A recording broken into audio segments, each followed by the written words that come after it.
రా ముందు రా. జక్కు నేనే వెళ్తాను. జక్కు మంగ వస్తున్నారే. ఏమైందిరా రఘురాం, దాన్ని అలా లాక్కొస్తున్నావు? నా పిల్లాడు అనేది ఆవిడ. వాడు చిచ్చుపోసిన బట్టలు మార్చడానికి సీత కావాలంట. వాగుతున్నాడు వాడు. ఎందుకు వాడు అంతలా ఏడ్చాడు? చెప్పాను కదా నానమ్మ, అదే కారణం. అది కూడా చూసుకోలేదా? మళ్ళీ సీతకి ఆర్డర్లు వేస్తుంది, ఆర్డర్లు.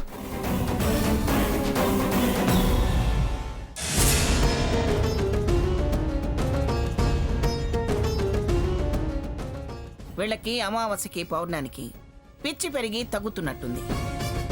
అన్నయ్య అన్నయ్య అంటూ వాడు, తమ్ముడు తమ్ముడు అంటూ వీడు బాగానే ఉంటారు. మళ్ళీ ఇలా ఒకళ్ళన్న దానికి ఒకళ్ళు గింజుకుంటారు. అయినా దానికి అంత నిర్లక్ష్యం ఏమిటో. పిల్లాడు పక్క తడుపుకుంటే చూసుకోవాల్సిన అవసరం లేదా దానికి? ఈ టోళ్ళట్టు వెళ్ళారు కదా, మళ్ళీ నువ్వు మొదలు పెడతావా?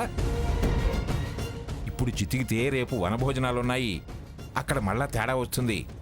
పదా.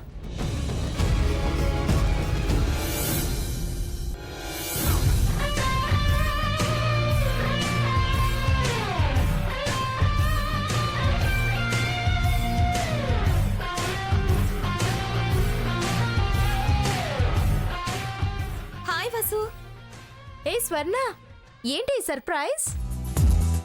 సర్ప్రైజ్ కాదు, నిన్న నీ క్లాసు బాగా పనిచేసింది. మా వారి టేస్ట్ ఏంటో అర్థమైంది, అందుకే ఇలా వచ్చాను. ఓ, నువ్వు పిఠాపురం మంగమ్మ గారి మనవడి భార్యవు కదూ? అవునండి. నేను మిస్సెస్ పరశురాం. మా వారు బిజినెస్ మ్యాన్. విన్నానండి. మిసెస్ పరశురాం గారు, నిన్న మీకు విషయం చెప్పాను కదా, దీన్ని చూసి నేను షాక్ అయిపోయాను. ఎందుకు? ఇది నాకన్నా 5-6 నెలలు చిన్నది, కానీ ఎలా ఉందో ఒకసారి చూడండి. ఇలాగే ఉంటే నెక్స్ట్ డెలివరీ తర్వాత డివోర్స్ అంటాడు మీ ఆయన. అందుకే ఇటు పరిగెత్తుకుంటూ వచ్చింది. అదేం కాదులేవే, నిన్నటిదాకా ఆయనకి మోడర్న్ డ్రెస్లు అంటే ఇష్టమని నాకు తెలీదు. అదేమిటమ్మాయి, మీ ఆయన ఇష్టాలు నీకు తెలియపోవటం ఏంటి, నువ్వు తెలుసుకోకపోవడం ఏంటి? కాపురం 10 కాలాల పాటు ఖుషీగా కులాసాగా సాగాలంటే ఫస్ట్ తెలుసుకోవాల్సింది అదే. లేకపోతే బెటర్ ఆఫ్గా అర్థమే ఉంటుంది. అలా చెప్పండి దానికి. తను వాళ్ళ గ్రాని పెంపకంలో పెరిగారు కదా, ఏమంటారో ఏమనుకుంటారో అని వెనుకాడాను. అందుకే ఇలా వెనకబడిపోయావే. అవును, నువ్వు ఖచ్చితంగా వెనకబడ్డట్టే. అయినా మించిపోయిందేమీ లేదే. ఇవాల్టి నుంచి మీ ఆయన దృష్టి నీ వైపే మళ్ళేటట్టు టిప్ టాప్ గా తయారవుతూ రోజుకు గెటప్ లో స్పెషల్ అపీరెన్స్ ఇవ్వు. ప్రతి క్షణం నిన్నే తలుచుకుంటూ నీ చుట్టే ప్రదక్షిణాలు చేయించుకో. అప్పుడు సత్యభామ పాటలు ఎన్నైనా పాడుకోవచ్చు. కవిత, నువ్వు ఇక్కడ చూసుకుంటుండు. ఏంటి, జుట్టు కట్ చేస్తావా? జుట్టే కాదు, చాదస్తాలు కూడా కట్ చేస్తా. ఫేషియల్ ఒకటి చాలేవే. రావడం వరకే నీ పని, మాట్లాడకుండా సైలెంట్ కూర్చో. ఫేషియల్ చాలట, ఫేషియల్. ఎంత ఫ్యాషనేట్ గా చేయాలో అంత ఫ్యాషనేట్ గా చేస్తాను చూడు. అమ్మమ్మ ఏమన్నా అంటుందో ఏమోనే. అమ్మమ్మ అంటుందని నువ్వు అమ్మమ్మలాగుంటావా? ఎవరెవరుకుంటే నీకేంటే? మీ ఆయన ఏమంటారు నీకు నమ్మకం ఉంది కదా? ఉంది. అయితే కదలకుండా కూర్చోవే. సాకేత్, స్వర్ణ, సీత. వస్తున్నానమ్మమ్మ గారు. రండి రండి, త్వరగా రండి. వస్తారులే మంగ, ఎందుకు అలా అరుస్తావు? త్వరగా వెళ్ళాలి కదండి. సీత, స్వర్ణ, రెడీ అయ్యారా? రెడీ అయ్యాం నానమ్మ. ఏంటమ్మమ్మ గారు? రెడీ అయ్యారా అని అడుగుతుంటే ఇంకా ఏంటమ్మమ్మ గారు అని అడుగుతావేమిటే? స్వర్ణ ఎదిగిరాని స్వర్ణేదని నన్ను అడుగుతావేమిట్రా? నీకు చెప్పాడా లేదా? లేకనే కదా స్వర్ణ ఏది అని వాడు అడుగుతుంది. అందరూ బయలుదేరే టైంలో అది ఎక్కడికెడిందిరా? చెప్పకుండా ఎక్కడికి వెళ్ళుంటుంది? నీకు అవసరమా? ఎంతవరకు ఉండాలో అంతవరకు ఉండు. అదేమిట్రా, ఎక్కడికి వెళ్ళిందో అనుకోవటం కూడా తప్పేనా? పిల్లాడికి ఏమైనా కొనటానికి వెళ్ళిందేమో. సీత, నువ్వు కాస్త బుజ్జిగాని రెడీ చెయ్యి. అది వచ్చి అది రెడీ అయ్యి పిల్లాన్ని రెడీ చేసేసరికి చుక్కలు పొడుస్తాయి. నువ్వు వెళ్ళు.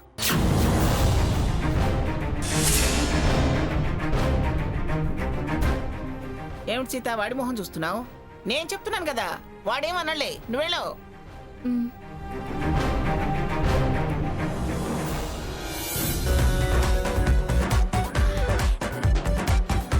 ఏమిట్రా ఇది?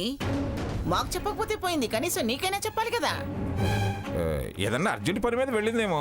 నిన్నేగా షాపింగ్కి వెళ్ళొచ్చింది. నేనేమన్నా మర్చిపోయిందేమో. హ. మరి మనుషులంటే లెక్క లేకుండా పోయింది దానికి. నువ్వు రెచ్చగొట్టే దాన్ని అలా తయారు చేసావు. ఏమిట్రా అన్నావు? ఏమన్నా అంటాడు నానమ్మ, వాడిని అలా తయారు చేసింది. ఏయ్, నన్ను తయారు చేయడం ఏంటి? మరి నానమ్మ రెచ్చగొట్టి తయారు చేసిందంటావా? నేనేం అబద్ధం అనలేదు. నేను అన్నది నిజమే. రేయ్ ఆపండ్రా, ఆపండి. కాస్త వెనక ముందుగా వస్తుందిరా కానీ మీరేం తవ్వుకుని పోట్లాడుకోకండి. సపోర్ట్ ఇచ్చి గుడ్నెస్ పొందాలని చూడకు. ఫ్యాక్ట్ మాట్లాడితే అలాగే ఉంటుంది. కొత్తగా గుడ్ విల్ పొందాల్సిన అవసరం ఏం లేదు. కాస్త వెనక్కి తిరిగి చూసుకుంటే గతంలో తమరు చేసినప్పుడు తప్పు అనిపించింది, నేను చేస్తే తప్పు అనిపిస్తుందా? నేనేం కొత్తగా వచ్చి వరసలు తిరిగేసిన వాడిని కాను. నేనేం లేని వరుసలు కలుపుకోలేదు, ముందు వరుస నాదే. రేయ్ ఏంట్రా ఆపండ్రా అంటే వినరా?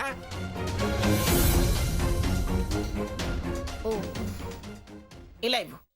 ఆ రాజావాణి ఇలా ఇవ్వు. అడ్డడ్డడ్డడ్డడ్డే. సీత, అది ఎక్కడుందో ఏమో ఒకసారి ఫోన్ చేసి నీకోసమే వెయిట్ చేస్తున్నాము, త్వరగా రండి అని ఆ మహారాణి గారికి చెప్పు ఒకసారి. ఎవరేం చేయాల్సిన అవసరం లేదు, నేను చేస్తా. ఆ పని ఎప్పుడో చేయాలరా, పోటీ పడి చేయటం కాదు. నువ్వు చేయవే సీత.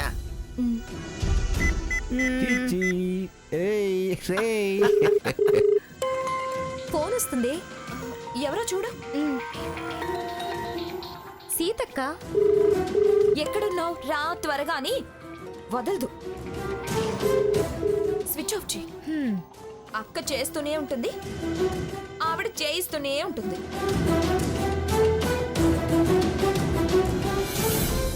అది ఫోన్ లిఫ్ట్ చేయడం లేదా మమ్మగారు? దగ్గరలో ఉందేమో. ఎలా ఉంది? సూపర్ గా ఉంది. కలర్ డిజైన్ మాత్రం అద్దరింది. ఏదిరా, దగ్గరలోనే ఉందన్నావుగా, ఇంకా రాలేదే?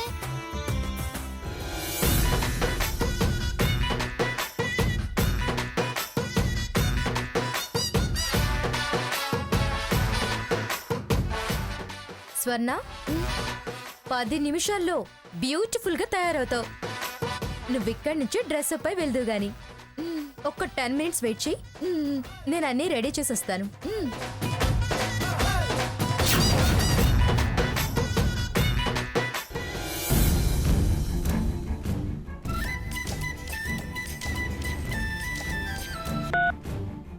హలో, చెప్పు స్వర్ణ. బావా, నేను బ్యూటీ పార్లర్ లో ఉన్నాను. ఇక్కడ నుంచి డైరెక్ట్ గా నేను వనభోజనాల దగ్గరికి వచ్చేస్తాను బావా. సరే సరే, మేము వచ్చేస్తున్నాంలే. గ్రానీ, అటునుంచి అట్టే అక్కడికి వస్తానది. మనం వెళ్దాం పదండి.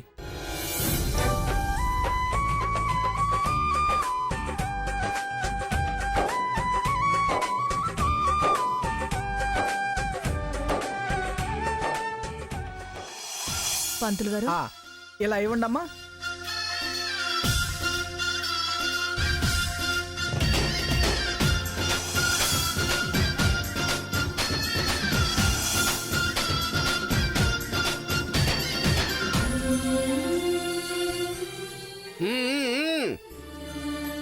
కానివాలే, ఇంకా కూరగాయలు తరుగుతూనే ఉన్నారా? పెద్దావిడ వచ్చేస్తుంది అక్కడ. పెద్దావిడొస్తే ఆవిడ దగ్గర తయారుగా తినపడుండేవాడికి నీకు భయం గాని మాకేం భయం? అయినా మా మీద నీ కర్ర పెత్తనం ఏంటయ్యా? మేమేమైనా అడ్డా మీద కోలీలమా? ఇదిగో చూడు రాధాకృష్ణ, ఆడంగుల పని మీద నీకు అధికారం లేదు గాని ఎళ్ళెళ్ళు. అమ్మ గోడ మీద తలకాయ, ఎంత మాట అన్నావు? తయారుగా తినేవాడా నేను? నిన్ను కాదు, మా వదిన నాన్నలు నిన్ను పిలిచినందుకు. అదే చెయ్యండి.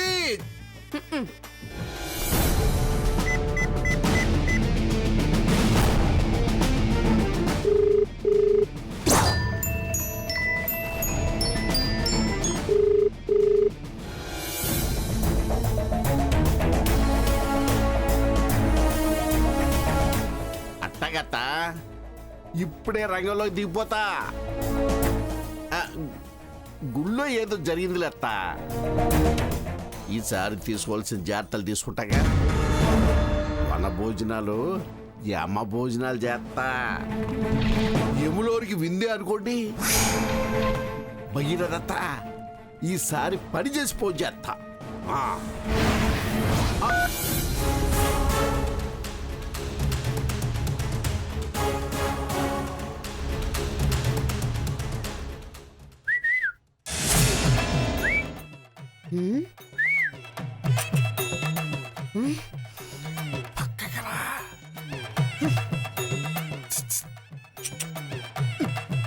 నీ దగ్గర ఈ విధ వేషాలు కూడా ఉన్నాయా? మోడు పగలు కొడతాను. అమ్మా తల్లి, అబద్ధం చేసుకోమాక. లాభసాటి బేరం చెబుదామని అటు పక్కకి రమ్మని సైగ చేశా. నా మీదొట్టు. లాభసాటి బేరమా? లాభసాటి బేరమా? ఏంటది? చిన్న పని చేయాలి, అది మాత్రం నీ వల్లే అవుద్ది. ఓ, నా వల్లే అవుతుందా? అయితే 1500 ఇస్తే చేస్తా. 1500? ఉమ్, సరే అట్టగలే. ఉమ్. మరి ముందే ఇవ్వాలి డబ్బులు.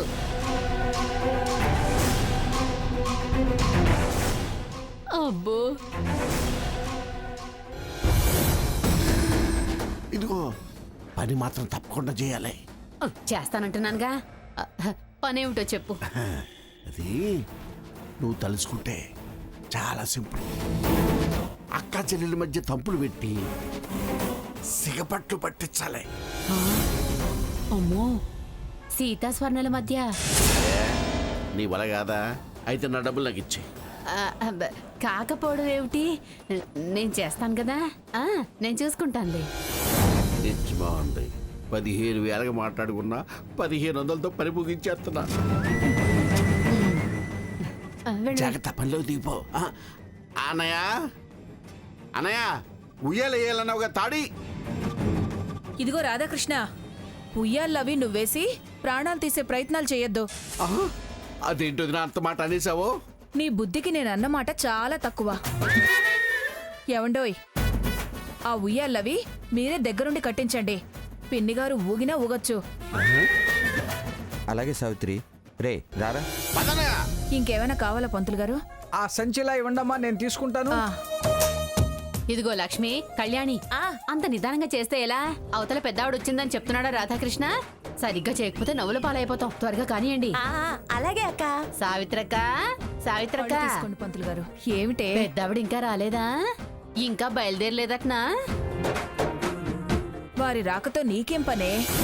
చూడు, నోరు కాస్త అదుపులో పెట్టుకో.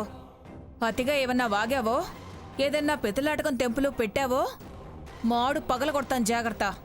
బావుందమ్మా. రాలేదేమిటని అడగడం కూడా తప్పేనా? వెళ్ళి ఆ వంట పనులేవో చూడు. వెళ్ళు. ఆ పళ్ళన్నీ ఇందులో పెట్టండి.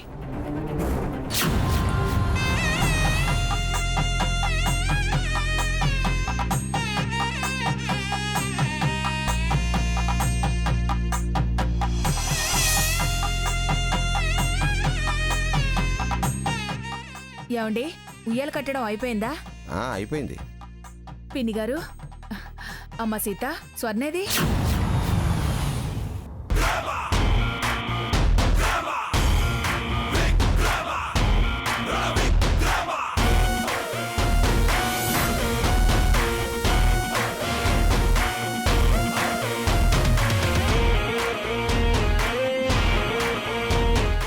అదిగో వస్తుందమ్మా.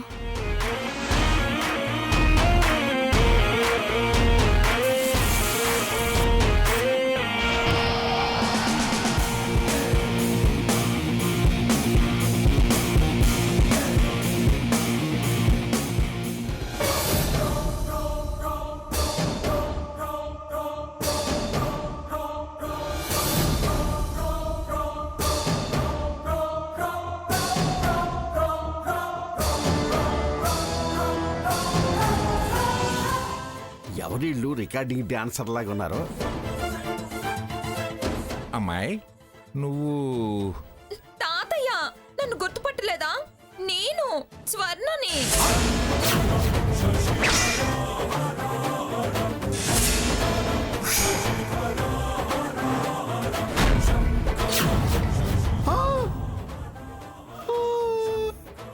స్వర్ణ నీకేం మాయ రోగం వచ్చిందే ఆ? బంగారం లాంటి జుట్టుని కత్తిరిపాలు చేసి ఇలా బొచ్చు కుక్కలా తయారయ్యావు.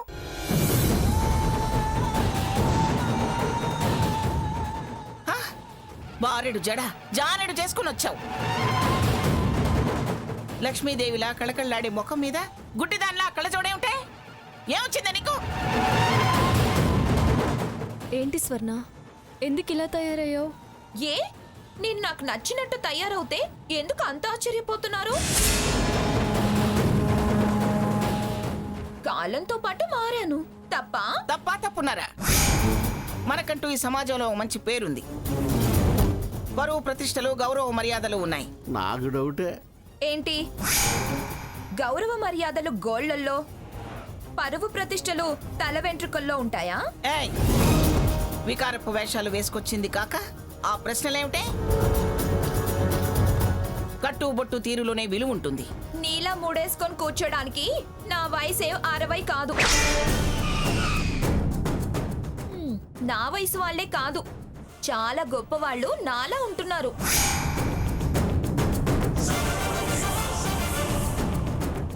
గెటప్ మార్చగానే గొప్పవాళ్ళు అయిపోరు. ముందు నా గెటప్ మార్చి నా ఐడెంటిటీని సంపాదించుకొని గొప్పదాన్ని అవ్వాలనుకుంటున్నా. తప్పేం లేదు. మొన్న వేరే ఇల్లు సెటప్ చేసి ఐడెంటిటీ పొందావు. ఇవాళ గెటప్ ఐడెంటిటీ అంటున్నావు. నువ్వు ఐడెంటిటీ పొందటం కాదే, మాకున్న ఐడెంటిటీ మంట కలిపే పని చేశావు. ఏంటి గ్రాని? ఎందుకు ఎందుకు ఏం కాని పని చేసిందని అందరూ తలో మాట అంటున్నారు. ఏరా, నీ కళ్ళు కనపట్టలేదా? ఏం కాని పని చేసి వచ్చింది అంటున్నావు? స్టైల్గా మన స్టేటస్కు తగ్గట్టుగా తయారవడం తప్ప? పోష్గా ఉండాలని నేనే అన్నాను. పోషుగా కాదురా, బుడబొక్కల దానిలా ఉంది. నా కోసం తను న్యూ లుక్ కోసం మోడర్న్గా మారింది. అది తప్ప? నా అభిప్రాయాన్ని గౌరవించడం, భర్త సంతృప్తి మేర నడుచుకోవడం నేరమా? నాకు మాత్రం తను దేవతలా కనిపిస్తోంది. ఛీ! దేవతలే కాదురా, విట్లాచార్య సినిమాలో దెయ్యంలా కనిపిస్తుంది అది. పిఠాపురం వంశంలోనే ఇంతవరకు ఎవరు సాంప్రదాయాన్ని కాదని ఇలా తయారవ్వలేదు. సాంప్రదాయం, పద్ధతులు, ఆచారాలు అనే వాటి మీద గౌరవం ఉంటే మొన్న గుళ్ళో ఎందుకు అలా పంచాయతీ పెడుతుంది? ఇవాళ ఎందుకు ఇలా తయారవుతుంది? ఏయ్, నా భార్య కట్టుబొట్టు గురించి కామెంట్ చేసే అధికారం నీకు లేదు. నేనేం అధికారంతో అనడం లేదు. అహంకారాలు మంచిది కాదంటున్నాను. నా అభిప్రాయాన్ని గౌరవించడం నాకు అహంకారం అనిపించడం లేదు. నీకెందుకు దురదా? వాడి పెళ్ళాం వాడికి నచ్చినట్టు చేసిందంట్రా, మధ్యలో మనకెందుకు మంగా? వాడు అలా కోరుకుంటున్నాడు, వదిలేయండి. సమర్థించి తప్పు చేస్తున్నారు. ఏదో ఒకటి, నన్ను అన్ని విషయాల్లో నీకెందుకు అంటావుగా, మరిప్పుడు వాళ్ళ విషయం నీకెందుకు? చచ్చా, మరి ఇంత అనాచారానికి దిగబట్టం నాకు నచ్చలేదు. నీలా ముళ్ళేసుకొని కూర్చోవడం నాకు నచ్చలేదు. ముళ్ళు గిళ్ళు అన్నా ఉంటే మాడు పగిలిపోతుంది. మంగా, కాలంతో పాటు మార్పు. మీరొకరు ఇది తప్పు మంచిది కాదని చెప్పకుండా ఇంకా మాట్లాడతారేమిటండి? దీని వెనకాల బుద్ధి మార్పు కనిపిస్తుంది. గ్రాని, నువ్వు రకరకాల అర్థాలు తీసి రాద్ధాంతం చేయకు. ఐ లైక్ ఇట్, అంతే. ఛా, ఎందుకిది ఇలా చెప్పుడు మాటలకి తలంచి ఇలా తయారైంది? దీనంతటికి కారణం వసంత. దీన్ని ఊరికే వదలొద్దు. పూజ అయ్యాక వసంత పని చెప్తా. బావ లైక్ చేస్తున్నాడు కదా, నేను మీకు మనిషిలా కనిపించడం లేదా? అయినా నేను ఇలా ఉంటే మీకేంటి నష్టం? ఏం నష్టం అని అడుగుతావేంటే? అదేలా ఉంది, నువ్వెలా ఉన్నావు? మనం మనలా ఉండాలే, అప్పుడే గౌరవం. తలవంపులుగా ఉందే. ఏమైందని అలా అంటున్నారు? అత్తయ్య గారు, నాకు లేని తలంపులు మీకేంటి? నాకు ఇలా ఉంటేనే నచ్చింది. మా స్టేటస్కి ఈ గెటపే కరెక్ట్. అల్లుడు గారు. అవునండి, తనిప్పుడు మీ కూతురు కాదు, నా భార్య.